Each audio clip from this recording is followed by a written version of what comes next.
Aloitetaan tässä laulamaan pikkuhiljaa, niin Matti Mäisetkin kerkeää vielä tilaisuuteen kuulemaan velipojan puhetta. Ja otetaan tämmönen laulunumero 26 näissä keltaisissa vihoista alkulauluksi. Joo, ja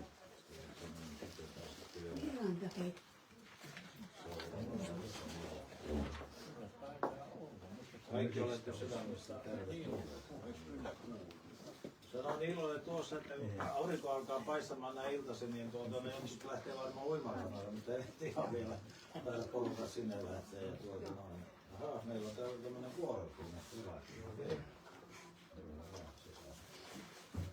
Mitä tulee vielä?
Otetaanpas vielä toinen laulu, oliko se 120 ja...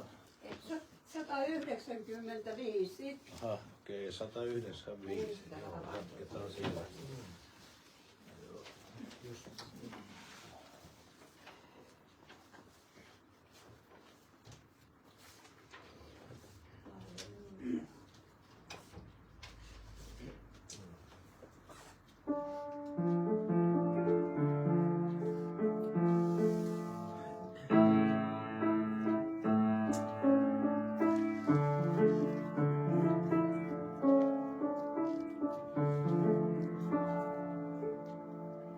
Sorry.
Joo, tämä on vissiin liian kovalla, tai en mä tiedä. Täytyy pitää kovalla. Tuli tuossa yhtäkkiä mieleeni, kun olimme Burosissa, Etelä-Ruotsissa aikoinaan, Niilo, Timppa ja minä. Erkki oli silloin ja täällä oli vieläkin Suomessa ja siihen aikaan vieläkin näköjään istutaan. Vanhemproidi. Niin me eräänä sunnuntai-aamuna sitten vasta vuotta, mutta Niilo on tuossa kirjassaan tämänkin kertonut, niin lähdimme erään ruotsalaisen nuoren kaverin kanssa. Hän tuli aamulla hakemaan meitä autolla ja sitten lähdimme hänen kanssa ailulle ja hän oli saanut tuommoisen Opel Capitan-nimisen auton ja sitten ajeli sillä aika lujaa. Olikohan se vähän ottanut miessäkin väkevämpää ja Niilo ja Timppa ja minä. Kaikki istuimme siinä autossa ja sitten muutama ruotsalainen kaveri, olikohan meitä 7 yhteensä, taisi olla. Ja yhtäkkiä sitten auto kiihtyy, kaveri tietenkin oli aika nuori, ei se varmaan ollut ajokorttiakaan. 17-vuotias. 17-vuotias, joo, ei ollut vielä siinä iässä. Mutta hän halusi näyttää meille näriveliksille ja niille kavereille, että kuinka tämä auto kulkee.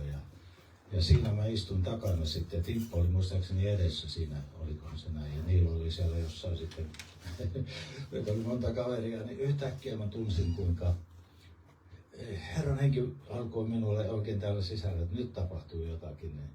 Ja kuinka sollakaan yhdessä kurvissa yhtäkkiä auto lähtee, olikohan se 120 varmaan mittarissa tai jotain, niin lähtee pois tieltä.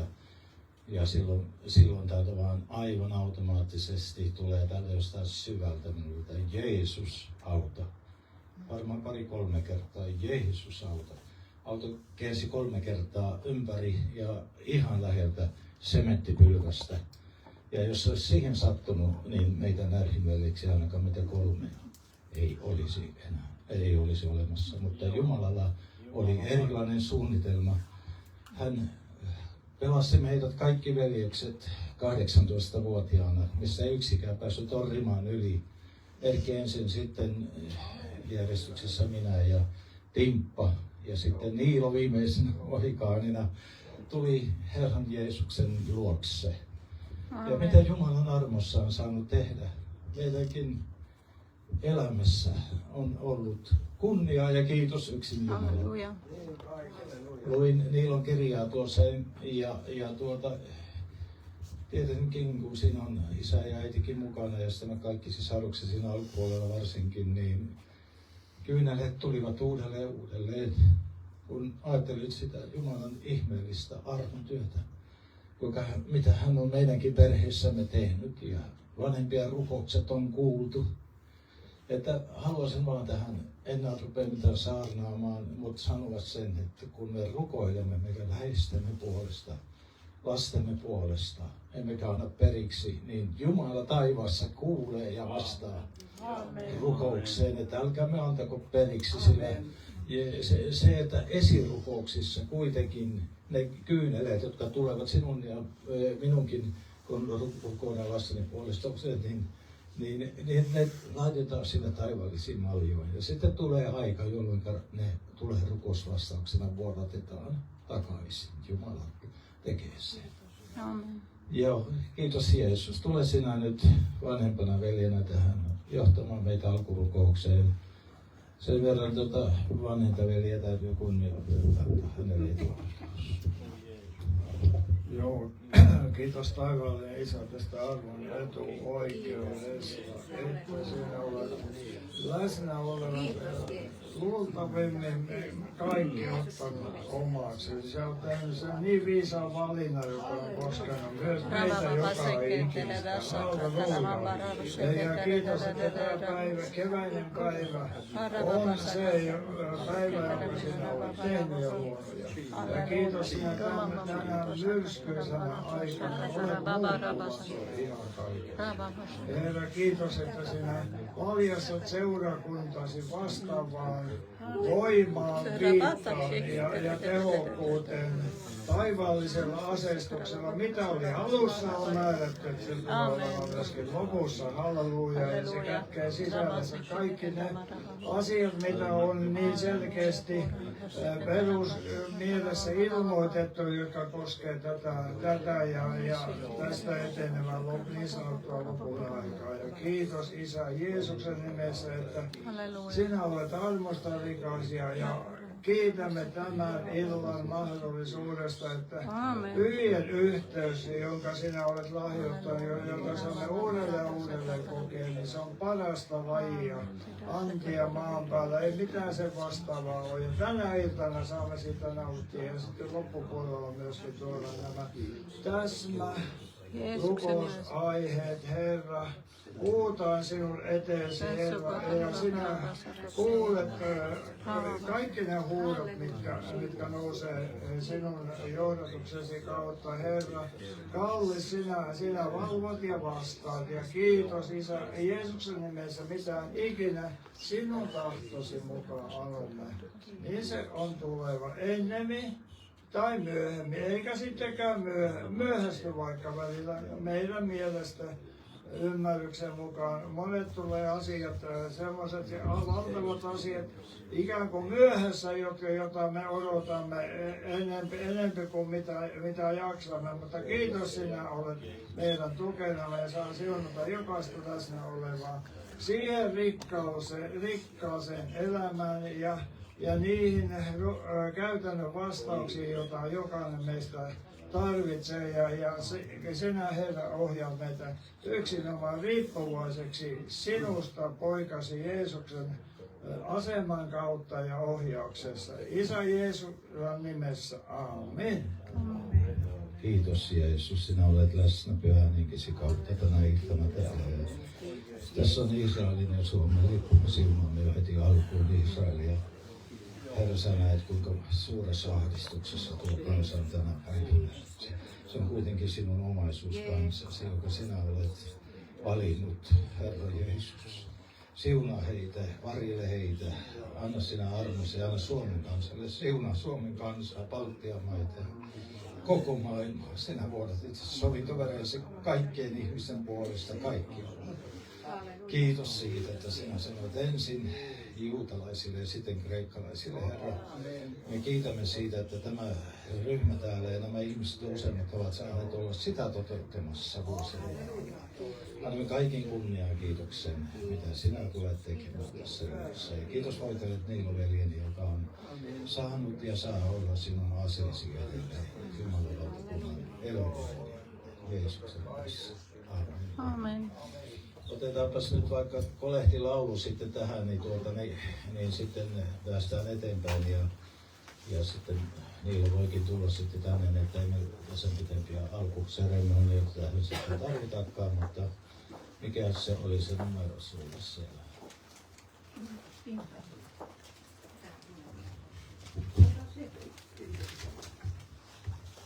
(79) 179, selvä. Joo, ja sitten otetaan tässä taas lahja Herralle ja Jumalalle.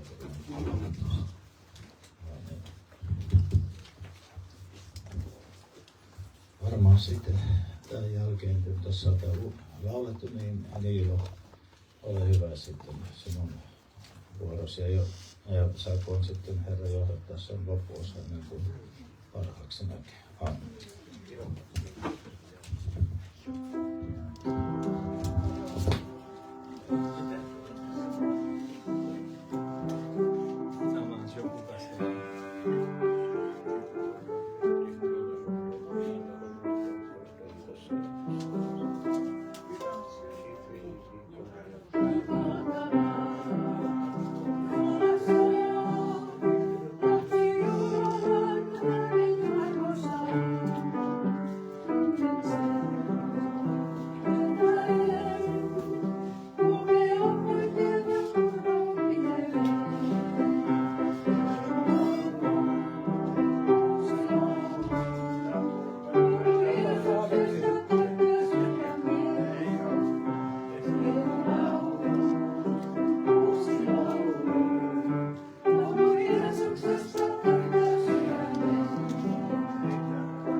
Hyvää torstai-iltaa teille ystävät. Mukava taas tulla tänne Kointähteen ja iloita ja riemuita pelastuksesta teidän kanssanne. Mitään sen parempaahan ei ole olemassa kuin se, että me saamme olla pelastettuja ja matkalla iankaikkista elämää kohden. Itse asiassa Raamatun mukaan se on jo alkanut täällä.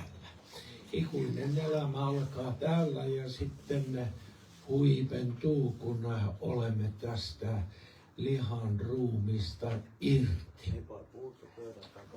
Duudi, mennäänpä pöydän taakse. Ei kuitenkaan pöydän alle.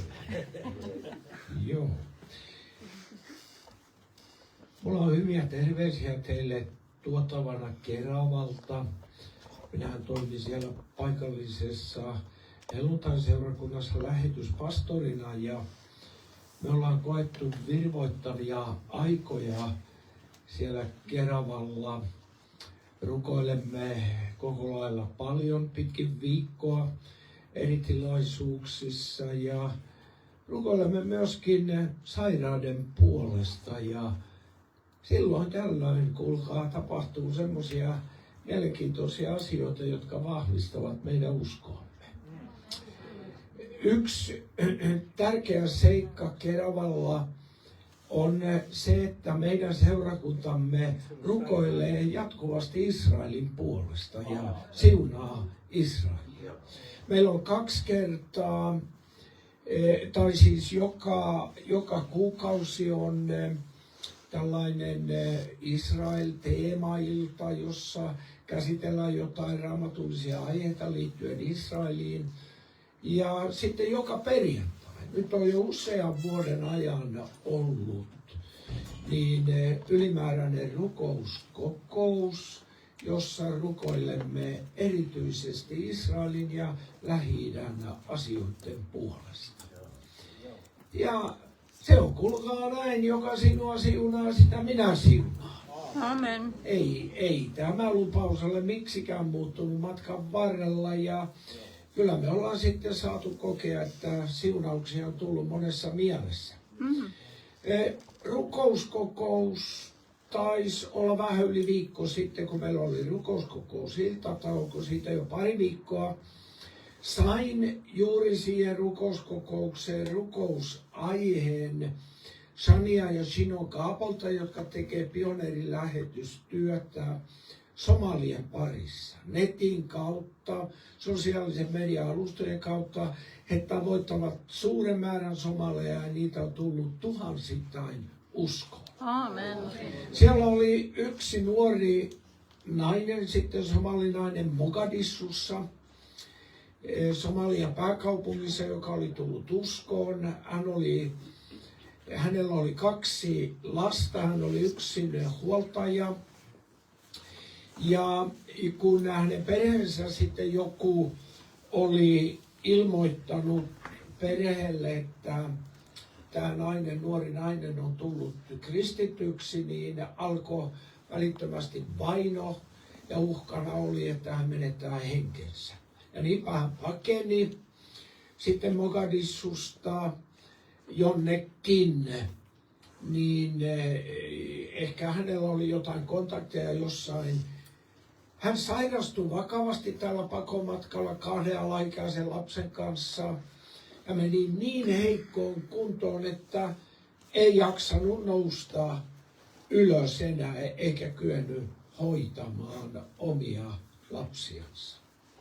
Tilanne näytti toivottomalta, Kaapot lähetti rukouspyyntöjä ja me Keravalla rukoiltiin palavasti, että Jumala ojenna kätesi ja ilmestyttämään niin naisen kohdalla, joka on päättänyt maksaa hintaa ja lähteä sinua seuraamaan.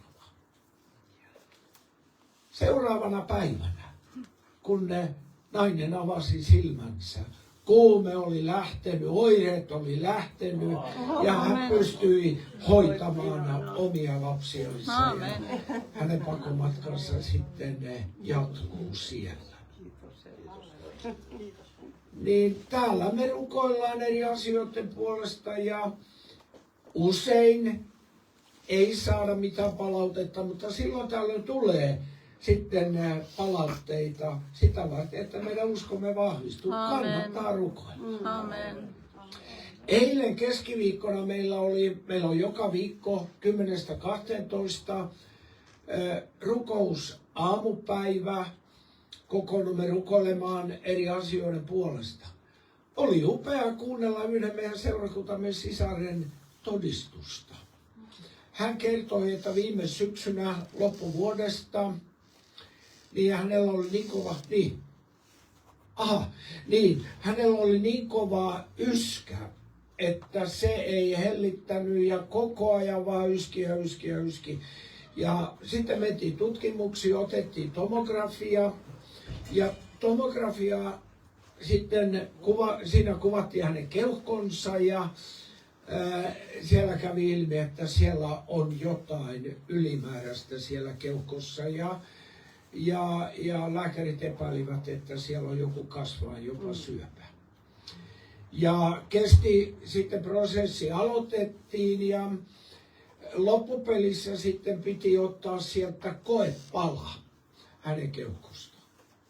Ja hän oli sairaalassa ennen koepalan ottoa, vielä skannattiin ja tutkittiin ja lääkärit sanoi naiselle, että kuule, meillä on sinulle hyviä uutisia. Niin sun keuhkot on täysin puhtaat. Siellä ei ole mitään. Aamen. Ja hän kertoi, että hänet oli voideltu öljyllä meidän seurakunnassa. Hän tuli esille ja pyysi, että rukoillaan hänen puolestaan häntä voidellaan öljyllä. Ja niin siellä meidän pastori voiteli häntä öljyllä ja Jumala vastasi näin konkreettisella tavalla. Joka osoittaa meille sen, että hauta on tyhjä ja Jeesus elää. Aamen. Aamen. Se on väkevä todellisuus. Ja sehän tarkoittaa sitä, että tässäkin pienessä tilaisuudessa niin voi tapahtua mitä vaan. Aamen. Kyllä. Niin. Herra voi puhua meille. Sitähän hän tietenkin haluaakin tehdä. Ja hän voi parantaa. Aamen. Ja antaa Pyhän Hengen kautta kosketuksia ja niin auttaa meitä myöskin niin, että me voidaan alkaa käyttää henkilahjoja, armolahjoja. Aamen. Yhteiseksi hyödyksi ja rakentamiseksi. Aamen. Uskovien yhteyden ja seurakunnan rakentamiseksi. Tällaisia hyviä terveisiä Keravalta. Minä olen lukenut Raamattua sillä tavalla, että aloitin ensimmäisen Mooseksen kirjasta ja olen nyt edennyt tuonne psalmien kirjaan.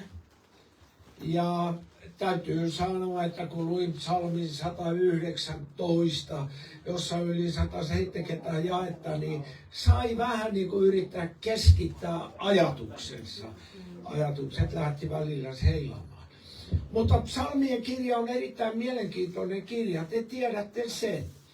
Ja kristittyjen rakastama kirja sen takia, että psalmeissa niin psalmien kirjoittajat niin kuvaavat omia tunteita ja lähestyvät Jumalaa monenlaisissa tilanteissa. Senhän me tiedämme, että Jumalaa voi lähestyä monissa tilanteissa. Jotkut niin psalminkirjoittajat ovat täynnä ylistystä. Yksikin psalmi siellä, en muista nyt lukua, mikä psalmi se oli, niin siellä on jokainen jae, 4 jaetta päättyy, ja hänen armonsa pysyy ihan kaikki. Ei tarvitse jäädä kuulkaa epäselväksi, että pysyykö Jumalan armo vai päättyykö se johonkin. Niin. Siellä joka jakeen viimeinen lause on hänen armonsa pysyy iankaikkisesti. Väkeviä psalmeja, mutta myöskin surunmurtamat ihmiset, hämmentyneet, pelokkaat ja jopa vähän Jumalaa moittivatkin ihmiset ovat kirjoittaneet psalmeja.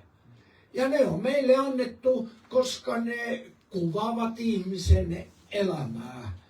Ja sitä laajaa skaalaa, jota itse kukin omassa elämässään käy läpi. Ei me aina olla hallelujan kukkuloilla. Niin kyllä me välillä ollaan murheen murtamia ja joskus ihmettelemme, että mitä meille oikein tapahtuu. Ja niitäkin asioita psalmien kirjassa vuodatetaan Jumalan eteen. No. Tulin sitten psalmiin 139, joka on meille aika lailla tuttu psalmi myöskin. Ehkä ne kaikkein tunnetummat psalmit on psalmi 23, psalmi 91, rakastettuja psalmeja. Mutta mä tulin psalmiin 139, jossa David, muuten huomioikaa se, että tasan puolet psalmeista on Daavidin kirjoittanut. Raamatusta löytyy 150 psalmia ja 75 psalmia on Daavidin kirjoittamia. Ja ne ovat juutalaisen kansan laulukirja erässä mielessä. Siellä ylistetään, lauletaan, soitetaan ja joka osoittaa sitä, että Jumalan palveluselämä on erittäin rikasta ja runsasta ja siellä on instrumentteja, kaikenlaisia mukana, joilla voidaan ylistää Jumalaa. Daavid kirjoitti 75 psalmia. Psalmeissa itsessään on otsikoitu 73 Daavidin kirjoittamaa psalmia, mutta Uusi testamentti kertoo meille paljasta, että siellä on vielä 2 lisää, jotka on Daavidin kirjoittamia. Ja onhan se upeata katsella tämän miehen kirjoittamia ylistyslauluja, josta Jumala sanoi, että hän on minun sydämeni mukainen mies. Eli jos me haluamme päästä selville, että mikä oli se Daavidissa, jota Jumala erityisesti niin kuin arvosti ja tällä tavalla nosti hänet kaikkien muiden tavallaan yläpuolelle sanomalla, että hän on hänen sydämen mukainen mies. Lukekaa psalmeja, Daavidin psalmeja. Siellä käy ilmi hänen palaava rakkautensa Jumalaa kohtaan. Amen. Oi kuinka hän rakasti syvästi Jumalaa. Ja se tietenkin on toivottavaa, että se tarttuu myöskin meihin. Niitä lukiessa saattaa näinkin päästä käymään. Mutta psalmi 139 on mielenkiintoinen psalmi, koska sieltä me löydämme tiettyjä ominaisuuksia, jotka löytyvät Jumalasta. Jos häntä verrataan kenenkä tahansa ja mihinkä tahansa. Siellä kuvataan tiettyjä asioita. Ja mä luen nyt 3 ensimmäistä jaetta tästä psalmista 139. Laulun johtajalle, Daavidin psalmi. Herra, sinä olet minut tutkinut, sinä tunnet minut. Missä olenkin, minne menenkin, sen sinä tiedät, ja kaukaa sinä näet aikeeni. Kuljen tai lepään, kaiken olet mitannut perin pohjin, sinä tunnet minun tekemiseni. Tällainen suhde Daavidilla oli Jumalaa. Amen. Ja tällainen suhde oli suotava, että meilläkin on Jumalaa päin. Tässä psalmissa niin Daavid nostaa näkyväksi erityisesti yhden ominaisuuden, joka löytyy Jumalasta ja vain hänestä. Nimittäin sen, että Jumala on kaikki tietävä. Hän tietää kaiken. Ja tätähän Daavid tässä psalmissa kuvaa, kuinka tarkkaan Jumala tietää pienen ihmisen elämän. Amen. Tästä Jumalan ominaisuudesta, se, että hän on kaikki tietävä, niin on tullut suomen kieleen niin yksi nimi, jota ennen vanhaa käytettiin Jumalasta. Mutta tänä päivänä en juuri koskaan kuule, että sitä nimeä Jumalasta käytettäisiin. Nimittäin kaitselmus. Silloin kun me olimme nuoria, niin silloin Jumalasta puhuttiin paljonkin kaitselmuksena. Mutta tänä päivänä se on enemmän tai vähemmän kadonnut meidän kielemme käytöstä.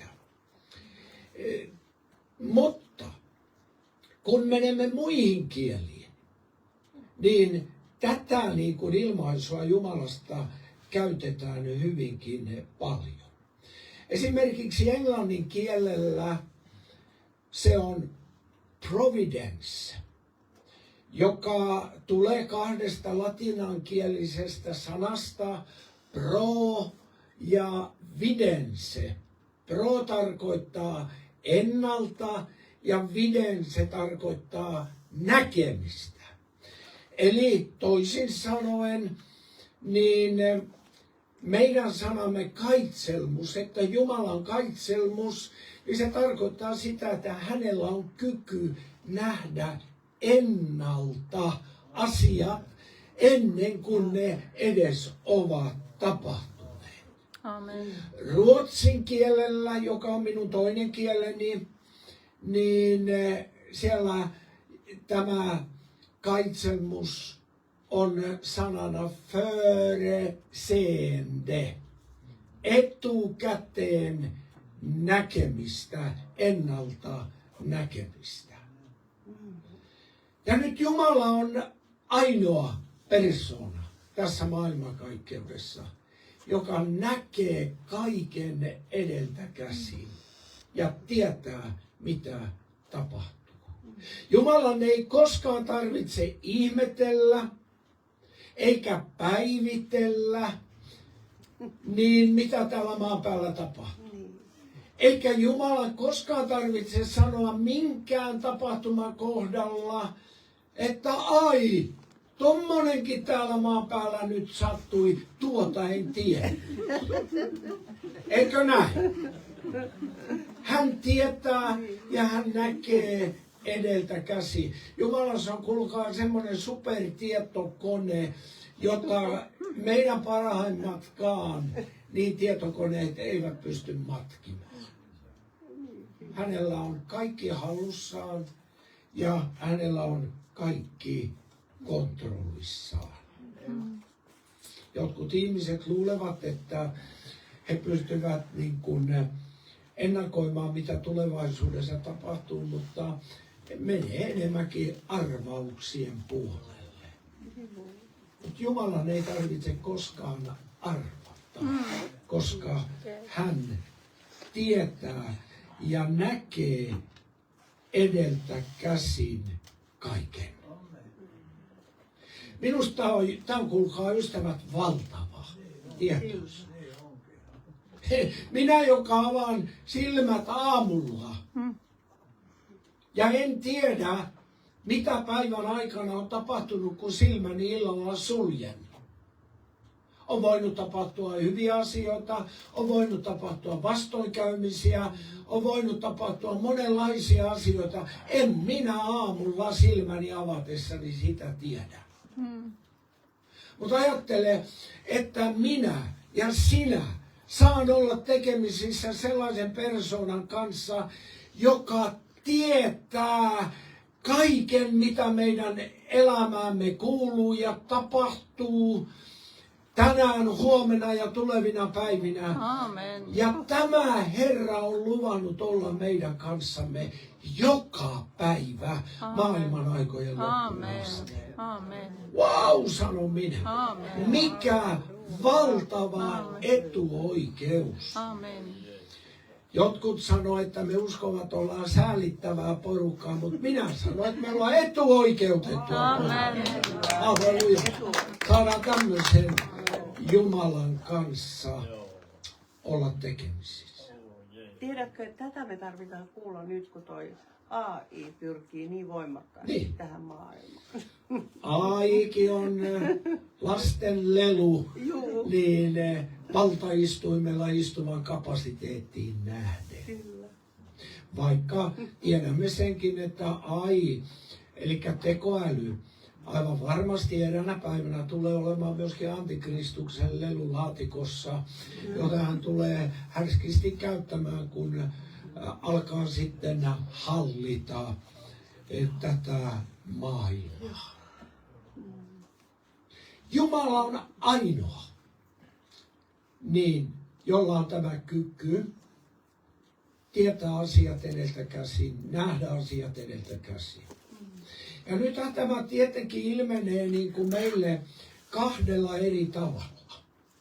Ensimmäinen on se tapa, jonka kanssa me usein olemme tekemisissä. Nimittäin se, että Jumala tästä kaikki tietävyydestä ja edeltä tietävyydestä jakaa jonkun verran tietoa omillensa. Niin. Ei hän kaikkea jaa, mutta hän jakaa sen verran, kun hän näkee tarpeelliseksi, niin hän jakaa meille tietoa tulevista tapahtumista. Raamattuhan on täynnä tätä. Siellä sanotaan, että Jumala ei tee mitään ilmoittamatta palvelijoilleen ja profeetoilleen. Amen. Niin lähinnä kai se tarkoittaa suuria asioita, keskeisiä asioita, tärkeitä asioita, koska ei kaikkea pikkuasioita Jumala meille ilmoita. Mutta kyllä suuret linjat ja varsinkin mikä liittyy Israeliin ja mikä liittyy lopun aikoihin, niin niistä asioista Jumala on aivan selkeästi palvelijoittensa ja profeettojensa kautta ilmoittanut, jakanut meille tietoa sen takia, että me voidaan seurata ja tuntea se aika, jonka keskellä me elämme. Ja sitten toisaalta myöskin tulla vakuuttuneiksi siitä, että Jumala on kaikki kontrollissa. Kun katsotaan Lähi-Itää ja näitä käänteitä, joita siellä nyt on viime viikkojen ja päivien aikana tapahtunut, niin mehän ihmisinä eksytään luulemaan, että kellään ei ole tämä homma hallinnassa. Kaikkein vähiten Donald Trumpilla, joka muuttaa näkemyksiä harva se päivä. Mutta on yksi, jolla on kaikki niin kuin hallinnassa. Amen. Ja hän tietää tasan tarkkaan. Sen takia meidän ei uskovina tarvitse ollenkaan niin kuin menettää lepoamme ja rauhaamme ja luottamustamme Jumalaan, kun outoja asioita alkaa tapahtua, ohjuksia alkaa lennellä, niin me saadaan olla levollisilla mielellä. Jumala tietää kaiken. Amen. Eikä yksikään ohjus tule Suomen ilmatilaan tai meidän torppamme päälle, jos Jumala ei sitä salli. Ajatelkaa pääsiäistä. Viime viikolla oli pääsiäisviikko. Kuinka paljon pääsiäisenä aikana toteutui Jumalan ennalta tietämää ja ilmoittamaa asiaa, jotka liittyvät hänen ikuisiin lunastussuunnitelmiin. Jotkut ovat sanoneet ja laskeneet, että Vanhassa testamentissa on peräti 300 niin kuin profetallista ilmoitusta, jotka liittyy Jeesus Messiaan elämään, syntymään, niin elämään, vaellukseen, opetukseen, niin kärsimyksiin, kuolemaan ja ylösnousemukseen. En tiedä, onko se urbaani legenda. Mä vähän luulen, että se on urbaani legenda, se 300. Mutta siellä on kuitenkin valtava määrä ennustuksia sitä varten, että juutalaistenkin olisi pitänyt ymmärtää, että nyt on Messias tullut. Viimeistään silloin, kun hän palmusunnuntaina ratsastaa aasinvarsan päällä Jerusalemin kaupunkiin. Olihan Sakaria, profeetta, sen tarkalleen ilmoittanut. Jeesus itki Jerusalemin kaupunkia ja yhdeksi syyksi hän sanoi, kun et etsikko aikaasi tuntenut. Ja ei juutalaiset ole tietenkään ainoa porukka, joka ei ole tuntenut etsikko aikaansa, niin aika moni kansakunta on historian saatossa ajautunut tähän samaan, vaikka Jumala on antanut armon ilmoituksia, niin ei olla tunnettu tai haluttu tuntea etsikkoaikaa ja kuljettu Jumalan armon ohi. Se voi olla niin yksilön elämässä, se voi olla kansakuntien elämässä. Ja kuulkaa, minä pahaa pelkään, että jos ei Suomen kansa niin avaa silmiä ja sydämiä pian, niin voi olla, että meillä on ankeat ajat edessäpäin, kun Jumalan tuomiota alkaa sitten kypsyttämään kansaa. Tuomioiden tarkoitushan on aina se, että kansaa kypsytetään ja nöyrytetään niin, että he palaavat takaisin Jumalan luokse. Se on Jumalan tarkoitus.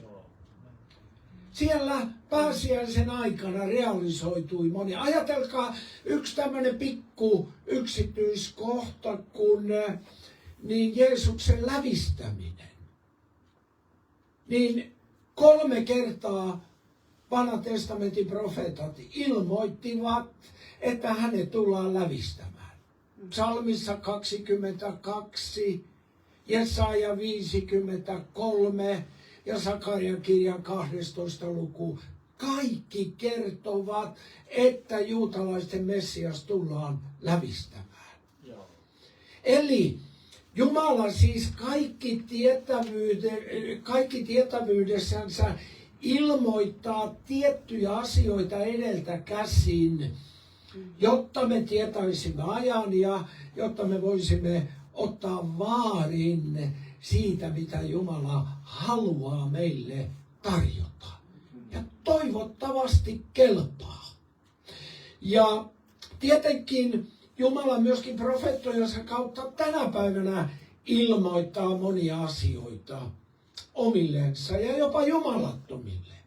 Kun kirjoitin tämän kirjan suuremmissa käsissä, kerron tässä myöskin meidän isästä Einon Ääristä, joka oli profeetta. Aivan erityinen profeetallinen voitelu oli hänen päällänsä. Ja kerron tapauksia, jossa hän suoraan tietämättä ihmisten asioista puhui julki heidän sydämensä asiat. Amen. Kerrankin Pohjanmaalla hän oli jonkun uskovan pihalla pitämässä telttakokousta. Ja kesken puheensa niin hän huutaa, että sinä mies, joka siellä puskissa kyykit, niin Jumala kutsuu sinua. Ja siellä oli teltan seinät kiinni, ei hän tiennyt, että siellä kyykki mies puskissa. Ja jälkeenpäin tuli selville tapaus, että mies oli rollaattorin kanssa kulkenut mettäpolkua pitkin ja oli matkalla sinne telttakokoukseen. Ja jotakin esteitä, kantoja ja kiviä ja muita oli tiellä. Hän ei päässyt eteenpäin. Hän jäi pusikkoon kuuntelemaan, mitä teltassa tapahtuu. Jumala henki tulee isän päälle ja ilmoittaa, että sinä mies, Jumala kutsuu sinua. Seuraavana sunnuntaina tämä mies teki uskon ratkaisun. Halleluja. Lähti seuraamaan Jeesus. Niin. Kukaan teltassa ei nähnyt, mutta Jumala näki. Amen. Ja tällaisen Jumalan kanssa me olemme tekemisissä, joka tänäkin päivänä yksilö ihmisille voi näitä ilmoituksia antaa ja miksipä ei myöskin kansakunnille. Mutta Jumala ei ilmoita kaikkea, koska hän tekee myöskin salaa monia asioita. Jumalassa on tämä salattu puoli. Kun te luette psalmien kirjaa, niin te huomaatte, että siellä useissa kohdissa tai jossakin kohdissa todetaan, että Jumala piiloutuu ja verhoutuu pimeään ja pilveen. Sen takia, niin että kukaan ihminen ei voi tietää kaikkea Jumalasta. Jumala ilmoittaa vain sen, mikä hän haluaa, ja hän salaa, ja hän piilottaa, ja hän peittää sen, minkä hän ei näe tarpeelliseksi meille ilmoittaa. Mehän ollaan tänä päivänä tekemisissä semmoisen median kanssa, että media vaatii, että eihän pitäisi saada tietää kaikki. Jos jossain neuvotellaan jotain, niin median täytyisi heti saada tietää, mitä siellä tapahtuu. On ihan järkyttävää. Ihmistenkin maailmassa on monia asioita, jotka täytyy pitää salassa ja piilossa ja peitossa. Ja näin on myöskin Jumalan maailmassa.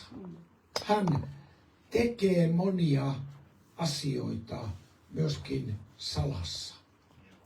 Ja nyt mä tulen tähän tärkeään kohtaan, kun me puhumme niin kuin kaitselmuksesta, edeltä näkemisestä.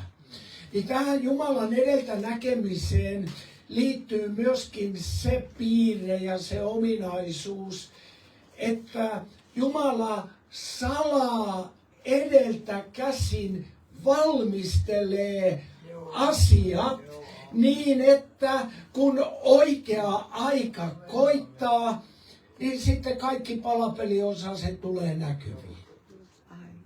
Mutta usein käy näin, että Jumala asettelee sinne laudalle palapeliosasia niin, että kun me ihmisinä niitä katselemme, niin me raavimme hilsettä päästämme ja ihmettelemme, että mitä täällä tapahtuu.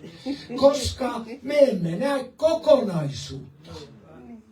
Jumala näkee kokonaisuuden ja hän edeltä käsiin panee asiat semmoiseen asentoon, että sitten kun hänen aikansa tulee, niin me ehkä voidaan alkaa pikkuhiljaa ymmärtää, mitä salattu Jumala omissa aivoituksissaan ajoi takaa. Huomatkaa tämä. Kun sanoin, että Jumalalle mikään ei tule yllätyksenä, vaan hän on aina monta askelta edellä ennen kuin asiat tapahtuu ja valmistelee niin, että ne sitten toteutuvat oikealla tavalla ja oikealla hetkellä. Raamattu on täynnä esimerkkejä tästä. Mä voisin teille puhua vaikka kuinka monta esimerkkiä Mooseksesta, Kaislikossa, Saulusta etsimässä kadonneita isänsä, niin aasintammoja, niin, ja Jumalan suvereenista kaitselmuksesta. Mä nostan esille pari tällaista esimerkkiä tänä iltana. Ester, joka on ehkä juutalaisten kaikkein eniten arvostama ja rakastama nainen, sillä hän pelasti juutalaisen rodun.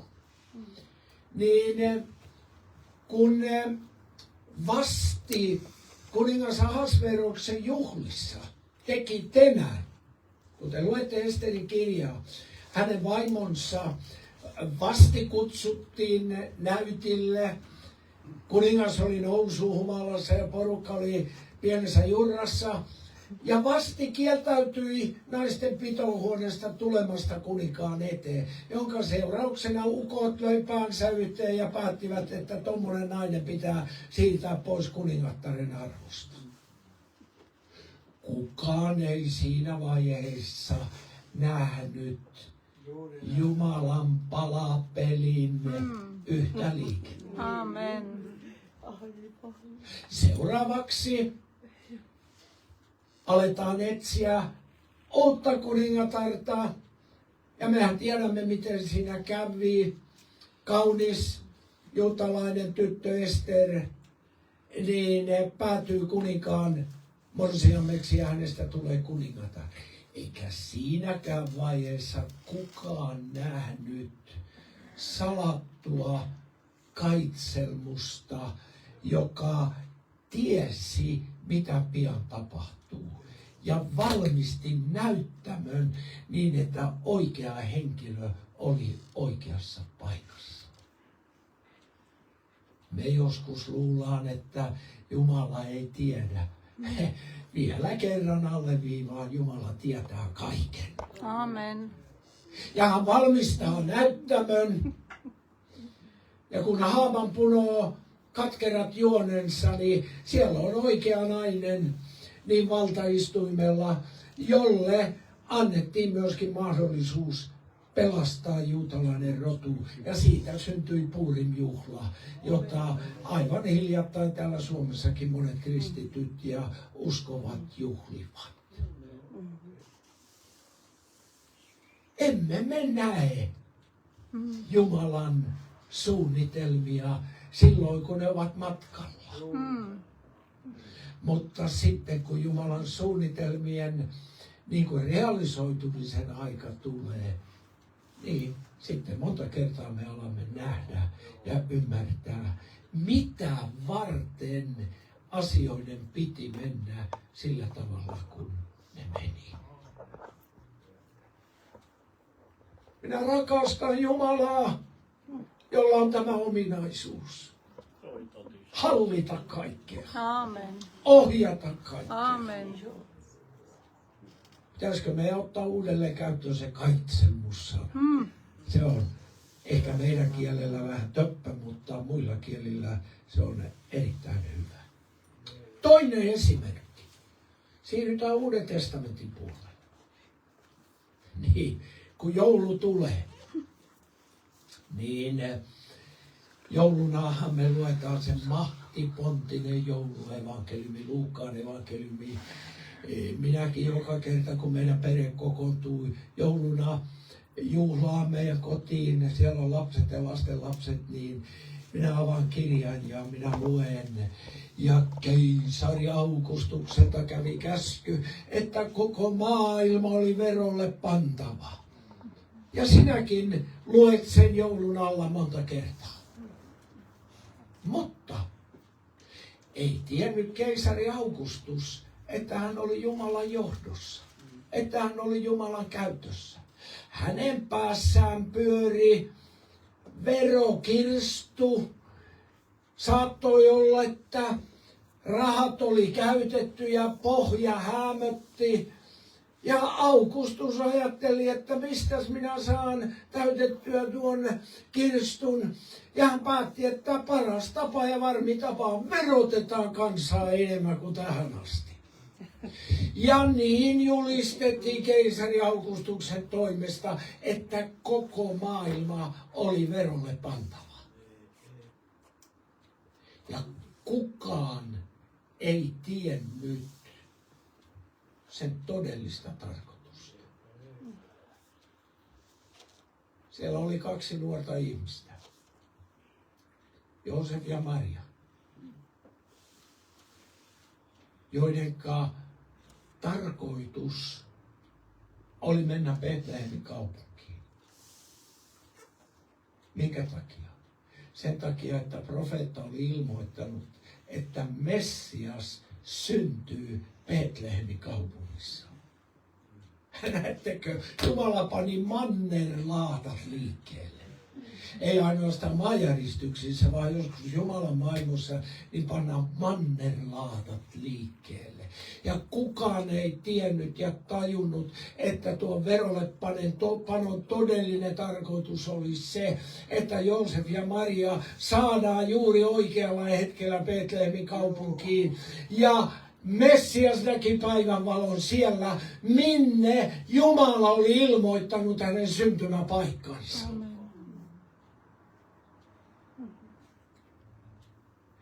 Eikö se ole merkillistä, että Jumala voi jopa veroherroja käyttää omiin tarkoitusperissä? Minä tietenkin toivon, että ei kovin usein käyttäisi niitä. Ne kyni on meiltä ihan riittävästi varoja. Mutta suvereeni Jumala, siellä saattoi muutama fariseus temppelien pihalla moittia keisari Augustusta, mutta he eivät tienneet, mitä varten nämä tapahtumat tapahtuivat.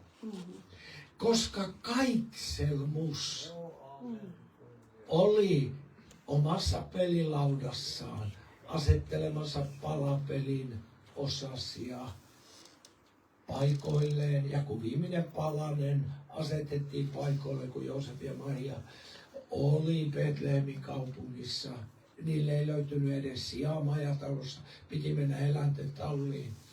Mutta siellä Messias näki päivänvalon, koska Jumala oli ilmoittanut. Ja hänen kaikki tietävyytensä, niin aikaan saa myöskin sen, että Jumala edeltä valmistelee näyttämää niin, että se tapahtuu oikealla tavalla ja oikeaan aikaan.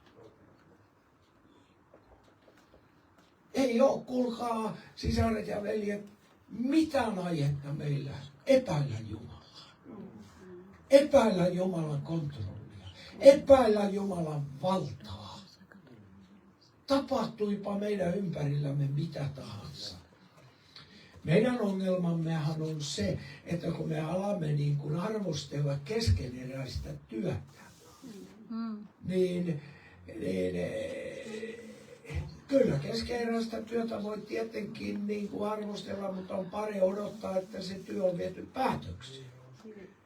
Itse olen sanonut monta kertaa, että jos minä menen jonkun taidemaalarin ateljeen ja katson, kun hän alkaa maalata taulua ja valmistelee niitä niitä värejä sinne ja mä katselen sitä, niin mä sanon, että ei Erkki, niin ei Erkkikään osta tuommoista taulua. Tuossa ei ole mitään järkeä. Mutta jos mä menen muutaman viikon kuluttua, kun hän on saanut teoksen valmiiksi, niin mulle paljastuu kaunis taideteos. Älä arvioi ja arvostele Jumalan työtä silloin, kun se on keskeneräinen. Odota, kun se aika tulee. Silloin voit nähdä ja voit ymmärtää. Nyt lopuksi, niin me nähdään tässä psalmissa 139, että Daavid puhuu itsestään, omasta Jumalan suhteestaan, joka on hänestä niin ihmeellinen, että Jumala siis tietää kaiken. Ja hän sanoo muun muassa näin, että Jumala tietää, missä olen. Jumala tietää, että sä tulit tähän kokoukseen tänään. Aamen. Niin. Ehkä lonkkaa kolotti ja jotain muuta oli mielessä, mutta sä päätit tulla tänne. Aamen. Jumala tietää. Sitten Jumala tietää Daavidin mukaan, minne menen. Minne menet täältä, sen Jumala tietää. Ja sitten se, mikä on ihmeellistä, niin Daavid sanoo, niin sinä näet myös minun aikeeni. Aamen. Niin ennen kuin ihminen edes on tehnyt niin kuin näkyvää, niin Jumala näkee täällä korvien välissä ja sielussa, mikä on sinun aikeesi. Ja sen takia Jumala voi joskus pysäyttää meidät myöskin, jos meidän aikeemme on väärä. Ja sen takia Daavid tässä myöskin rukoilee Jumala, että jos minun tieni on harhaan vievää, niin osoita mulle, näytä mulle, koska sä tunnet, mitä ihmisen sisimmässä on. Mutta se ydinpointti on siinä, että niin Jumala ei ainoastaan niin kuin tee näitä tämmöisiä suvereeneja kaitselmuksen tekoja suurissa maailmanhistoriallisissa tapahtumissa, vaan hän tekee niitä myöskin pienelle ihmiselle, sinulle ja minulle.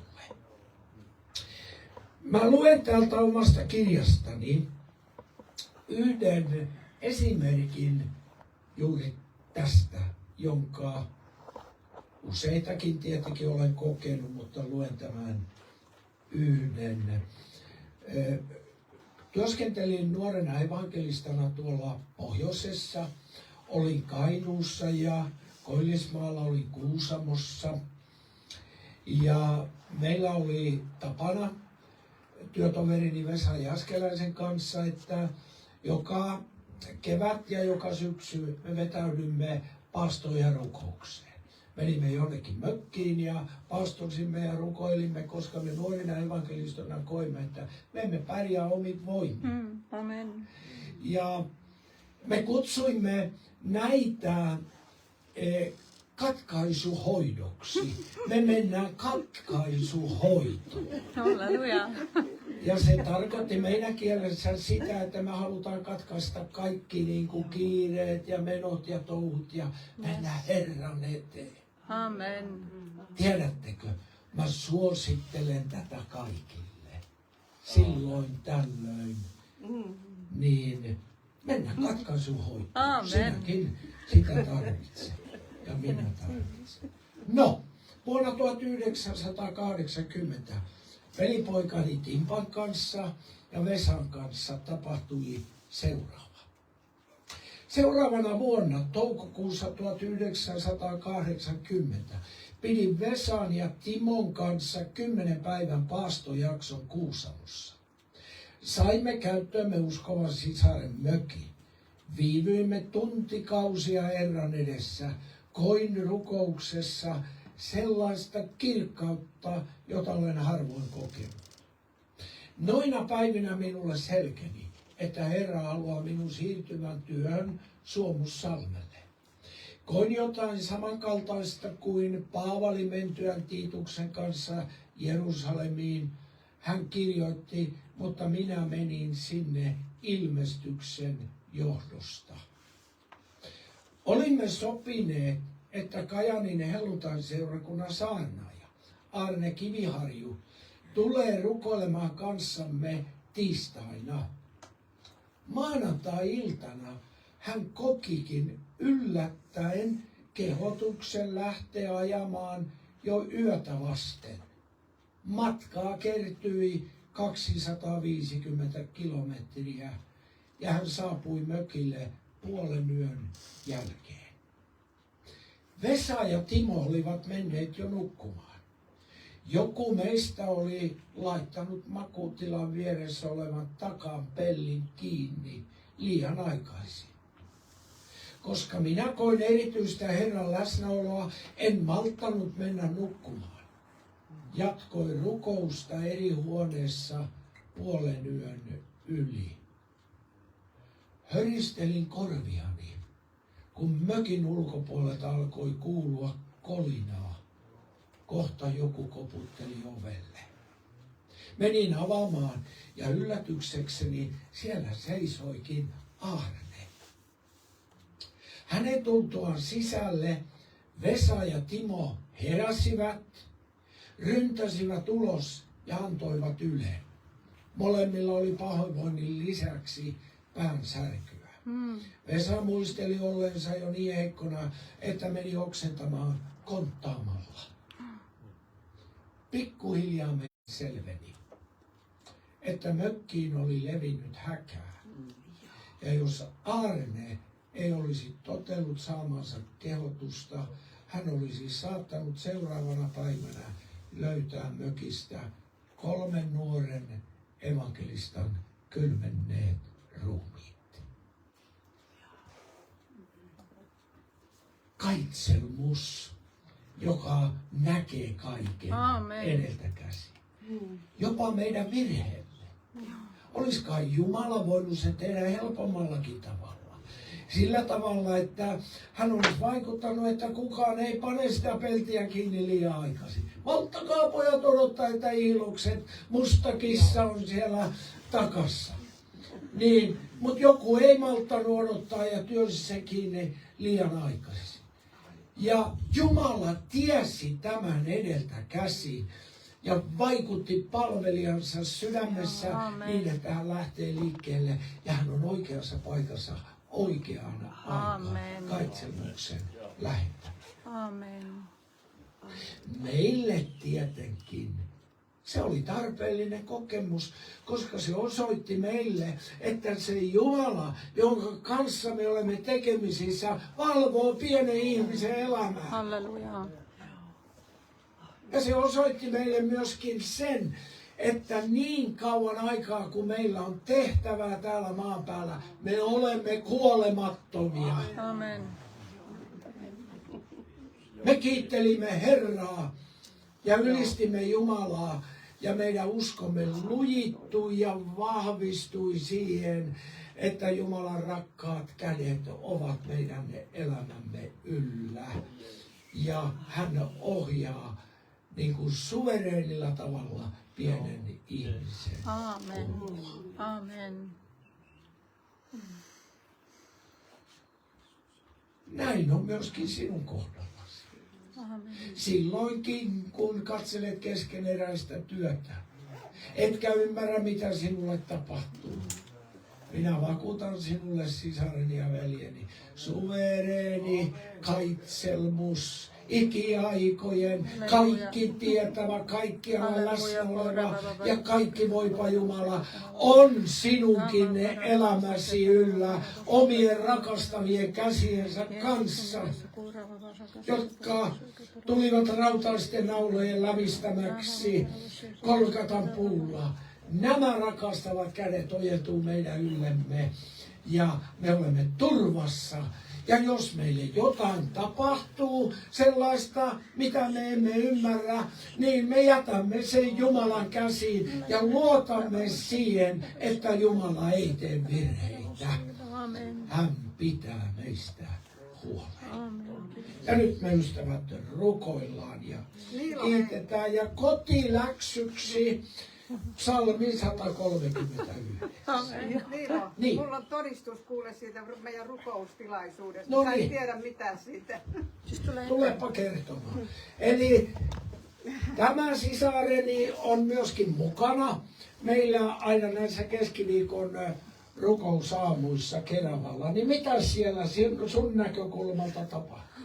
No mä kerron kun mä sairastuin jo. Ja mä kävelin eka kertaa sitten sinne ruokatilaisuuteen ja rukouskokoukseen.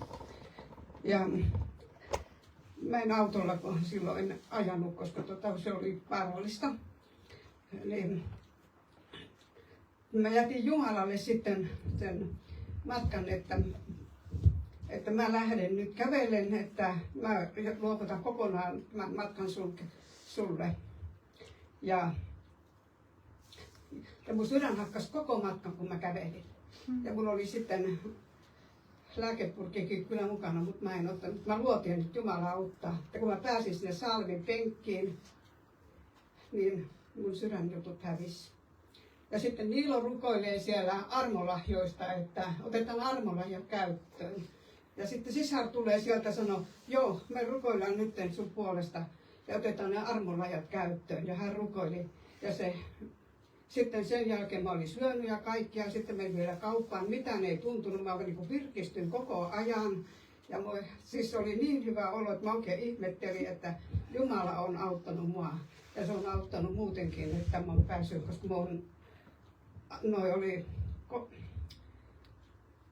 nämä tulehdusarvot, niin ne oli monta sataa ylitteen normaalin.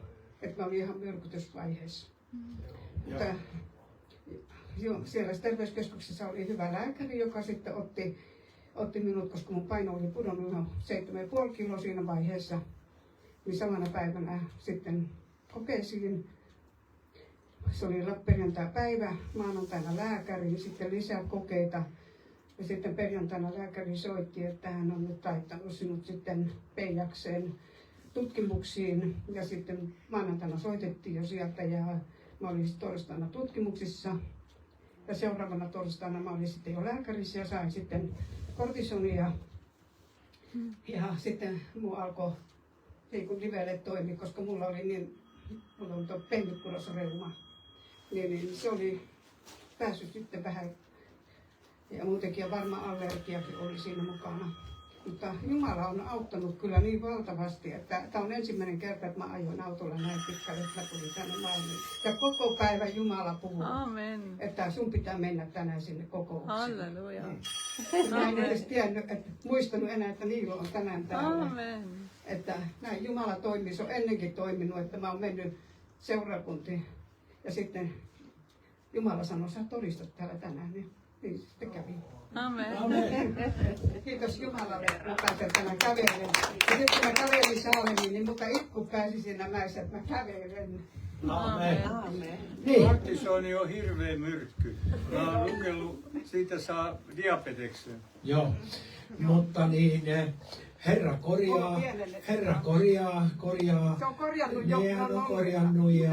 Ja tiedättekö ystävät, sama Jeesus, niin, joka kosketti sisarta ja tätä, josta kerroin, jolla oli se keuhkojuttu, niin sama Jeesus on täällä meidän keskellä. Amen. Ja nyt me rukoillaan ja ylistetään Herraa. Ja jos pääset jälkeellesi, niin nouse ylös ja me tässä vähän aikaa rukoillaan ja siunataan toinen toisiamme ja rukoillaan myöskin toinen toistemme puolesta. Ja sitten jos joku haluaa mun kirjaa tuolla, niin tuolla pöydällä saa tätä kirjaa hankkia ja laitan siihen signeerauksenkin, jos haluat.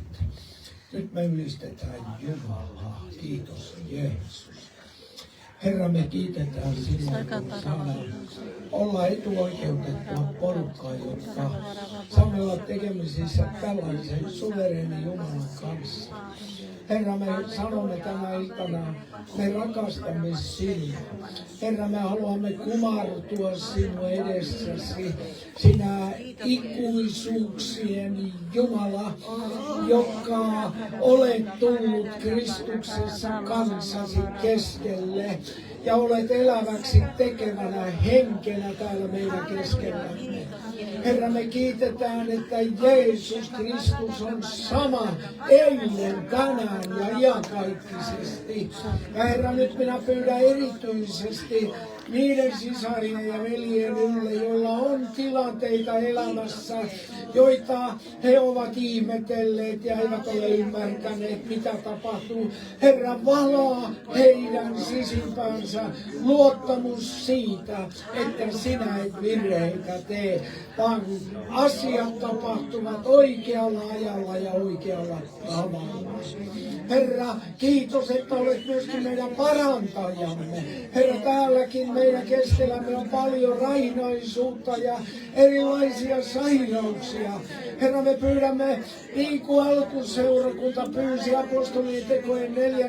luvussa, anna palvelijasi kaikella rohkeudella julistaa sinun sanasi ja ojenna käteesi niin, että sairaat parantuvat ja että ihmeitä ja tunnustekoja tapahtuu pyhän poikasi Jeesuksen nimen kautta. Herra, ojenna arpinen käteesi meidän ylitsemme ja anna, Herra, eläväksi tekevän voiman vallata meidät ja vuotaa meidän ylitsemme.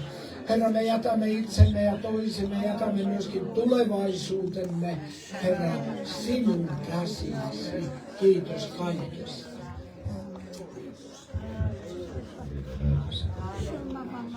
Niin, ajattelin vielä tätä kirjaa tässä. Mutta me nyt sitten käymme tähän rukouspalveluun. Uskon, että täällä on asioita, jotka haluatte, että teidän puolessanne rukoillaan. Ja varmaan siellä myöskin siellä netissä täällä on myös suorana lähetyksenä. Me rukoilemme teidän puolessanne myöskin. Ja tule tänne eteen vaan rohkeasti ja otetaan joku laulu tähän. Niin alamme rukoilemaan ja voittelemme öljylle ja pyydämme Herran kosketusta. Herra, sä näet tämässä tuolla netissä myöskin olevat ystävät. Kiitos, että usko Herran Jeesukseen tekee eläväksi. Ja Jumalan sana on tänä iltana julistettu selkeällä tavalla. Ja jos sinä et ole vielä uskossa Jeesukseen ja Jumalaan, joka on niin suuri, niin kuin kuulimme täällä, niin nyt tee ratkaisu, ota se vastaan, usko Herran Jeesukseen, niin sinä pelastut. Ja Herra Jeesus on voimallinen myöskin parantamaan sinut tässä hetkessä. Kiitos Herra, että sinun veresi voimassa, sinun haavoisi kautta kuuluu terveys. Kiitos, että kaikille, jotka ottavat hänet vastaan, hän antoi voiman tulla Jumalan lapseksi. Ja kiitos, että hänen haavainsa kautta me olemme parantuneet. Kiitos Jeesuksen veri haavoin kautta. Herra, lähetä nyt sanasi pyhän hengen voiman kautta, niin että se menee tuon kameran lävitse juuri sinne ystävään, joka odottaa ja itkee. Herra, kosketa häntä. Kiitos se pyhä henki, mitä sinä teet. Ja kiitos pyhä henki, mitä teet täällä salissa. Ja koskettele täällä ihmeellisellä tavalla. Sinun henkesi on täällä vasta. Ja sinä itse olet täällä vasta. Olemme sen saaneet kuulla ja todistamme itse siitä. Tule ystäväni tänne esiin ja päätämme tähän sen osuuden siellä myöskin.